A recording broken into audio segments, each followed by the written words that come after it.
Hey YouTube, we are back with another one, and today we're not riding, we're going to be changing the seat cover. A lot of people ask me about the dress up items on the bike. How did I install them? Where did I get them from? 100% of the dress up items that I bought are from Amazon. It's just a search away. Spoke sleeves or spoke skins. There's no specific size. They all come this size or maybe a little longer, and you got to cut them to size. But we're going to get started on the seat cover. I ended up changing this thing out a little while ago because I looped her and tore up the back side pretty good. And I just wanted a quick fix. Didn't want to be riding around with a ripped up seat, so I went and ran to Walmart and got this piece of fabric. But I had me an actual seat cover on the way. Just had to wait a little while to get it. But now that that's here, we're going to be throwing that bad boy on to make this thing look a whole lot better. Although I do like this, in my mind it was always a temporary fix, so we're going to be changing it. Now the items you need to get this job done will be a staple gun. Preferably some staples to go along with that thing, you know. And you're also going to need the fabric that you're going to be wrapping the seat in. Of course, that's the fabric that I re-wrapped her in. But today, we're going to be upgrading to an actual dirt bike seat cover. Something waterproof, because that's just cloth. I think I picked this up for around $5, maybe $7 at Walmart. But you don't want to get caught with this in the rain, or any type of water for that matter. So we're going to be moving to this dirt bike seat cover. Whole lot nicer, matches the theme of the bike. But along with that, as far as tools, you're going to need an Allen set. Maybe the my bike didn't come with these 2 screws that I'm about to show you, but I ended up putting them on since there was holes for it. And they have an Allen head, so you may need an Allen key if you have those holes in place. You're also going to need an 8mm socket wrench, 8mm to take off the rear tail light, and you're also going to need a 10mm to take off the seat bolts. Now, enough talking about it, let's get to it. First thing I'm gonna do is take this Allen key and take out these 2 bolts. They're in the middle of the seat that I added to the bike. They are for support, but for some reason they didn't come on the bike. I believe they may have came in the bag, but they were not attached to the seat with the rest of the bolts. And they're kind of in an awkward spot, so bear with me. Good thing they're not threaded in too far, so I only have to twist this a couple times to get it off.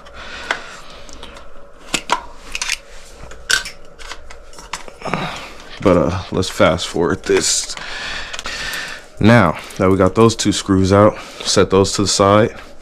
Then you're gonna grab your 8mm socket wrench.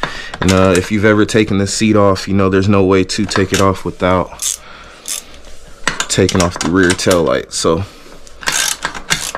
we're gonna twist this guy off.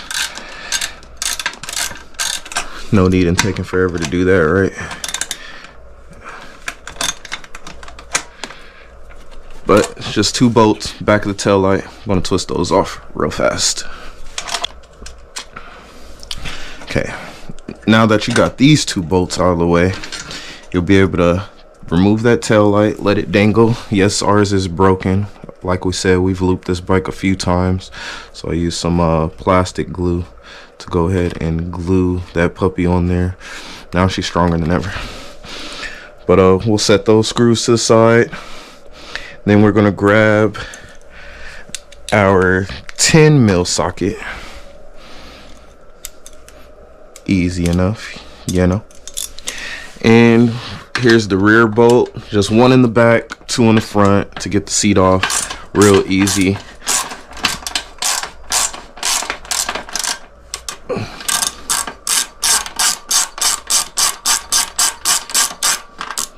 Got that buddy off real fast. Put that to the side. Now these ones in here are a little tricky. I like to come under right here. Gives you more spinning space, but it's still tricky.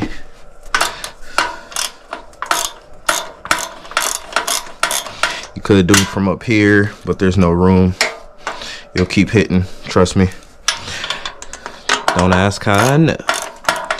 I'm pretty sure you could go with something straight and get her right from up under. Probably be a lot easier, but this is what we're working with. So this is what we're using.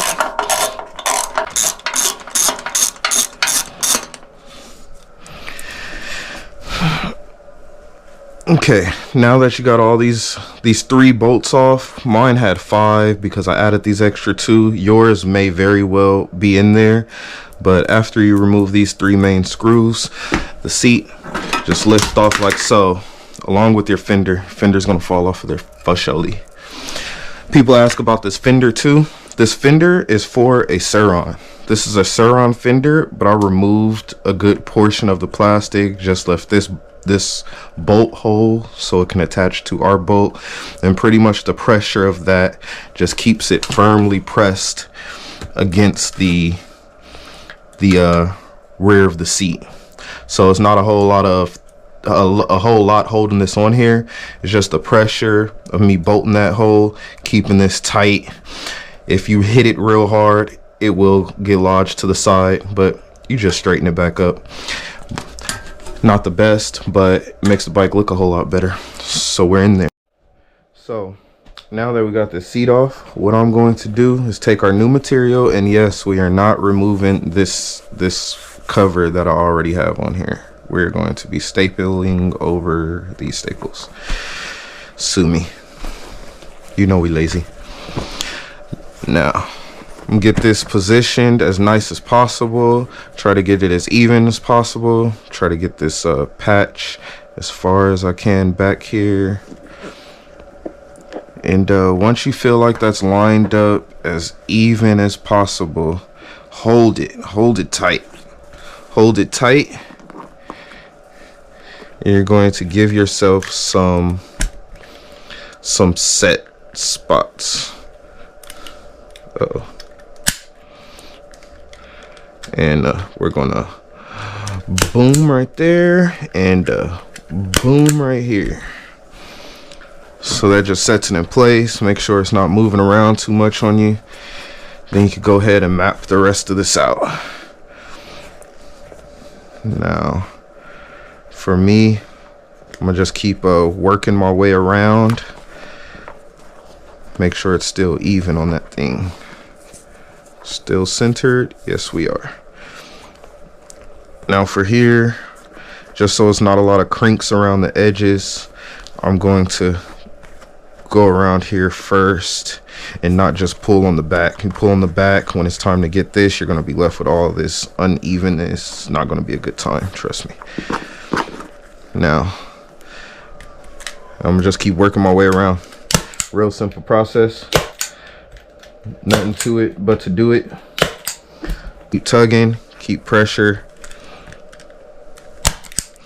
And when you get areas like this where there's too much overlay, you're going to get a blade. You're going to just trim some of that off. Get some of that out of your working space so it'll be a little easier on you. Don't be scared. You're not going to use this. Now this rear portion of the seat will be the hardest. There's going to be a lot of extraness that's going to be in your way right here. Just work with it. Like I said, if you had a lot of extra, just go ahead and get rid of that. Let's trim that off. Let's not cut the bed sheets.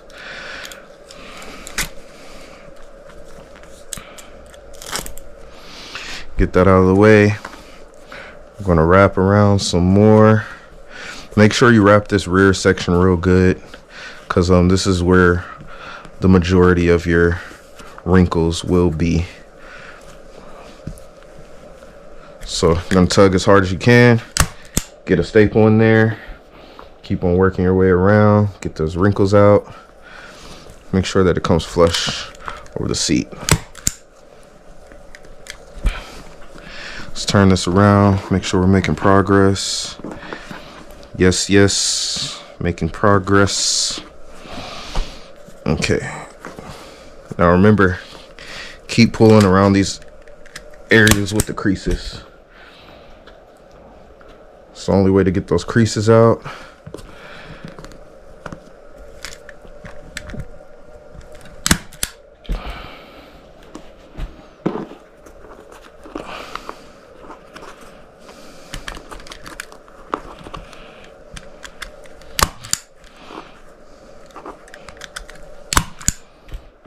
That staple didn't even go in at all. Oh, I think we hit another staple. That's why. Yeah, make sure your staples are actually going in, you guys. Trust me. Now this is areas where we're going to be pulling. Make sure you're pulling, getting all that slack out of the top part. Once we start to close it off, we're going to be pulling a lot more to keep it nice and tight. I do see one little wrinkle here. I can even get that out. Just pull a little bit harder, restaple. Boom, shakalaka. No, that staple didn't even go in at all.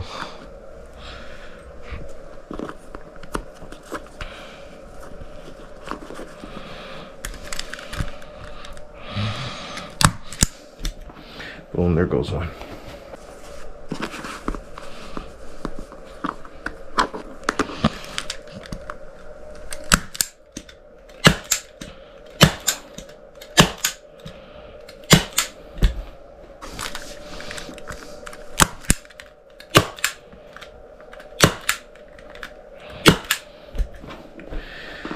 Don't forget to pull, guys, as tight as you can.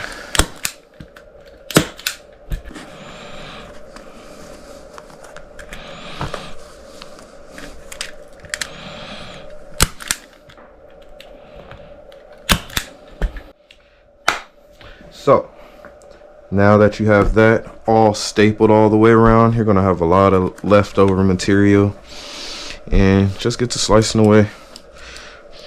Try to be as clean with this as possible. Doesn't really matter, it's up under the seat, but get rid of all this excess.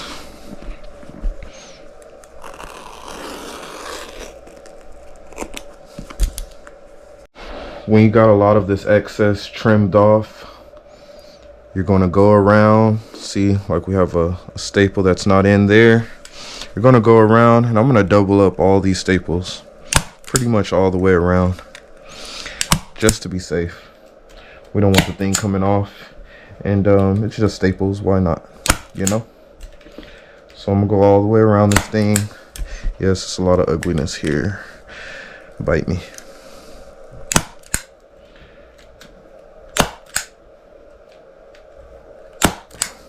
Staples kind of clean up the ugliness. Let's put one right there. And I must mention, if you do have a lot of play here, you see some wrinkles, something that you don't like, they're just staples. You can remove them, readjust, and get back to it. So don't be scared about doing this wrong. Just make sure you check for that before you cut off your excess, because you may need that. Now once you've double stapled that all the way around, and triple stapled in some places, you'll have a nice plush seat cover, and this may look like a mess, but remember, that's going on top of the bike. No one's gonna see that, so you're good. And I don't need to walk you through this, but we're done. It's just these 3 bolts, one in the back, 2 in the front. Of course, I added these extra bolts here. I don't know why they weren't originally on the bike. Just add a little bit more structure. Not gonna bore you with that, but we're pretty much done. You're gonna bolt this bad boy on, and just like that, we're done. Got the seat back on there nice and snug, all our bolts back in, and we are good to go. Now, if this is your first time here, sub to the channel. If it isn't your first time here and you're back watching another one of my videos, please sub to the channel. We're trying to get to that 1K. We at 696 right now. Help us hit that 1K. Got a whole lot of stuff in mind, but I don't want to make some fire videos and only get like 500 views from them. So we're trying to run it up. Appreciate you stopping by. Now I'll catch you on the next one.